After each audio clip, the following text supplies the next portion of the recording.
In this tutorial, I'll show you how to test the speed of a USB flash drive using CrystalDiskMark and explain what the four benchmark results actually mean.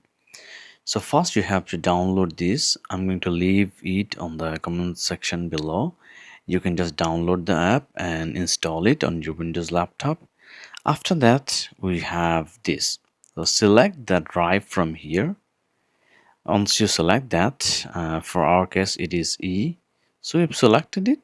All you have to do is click all. So it will take some time to prepare. All you just have to do is wait for it to prepare and do the test. We'll be back once this is finished. My USB drive scored about 43 megabytes per second for reading and 32 megabytes per second for writing.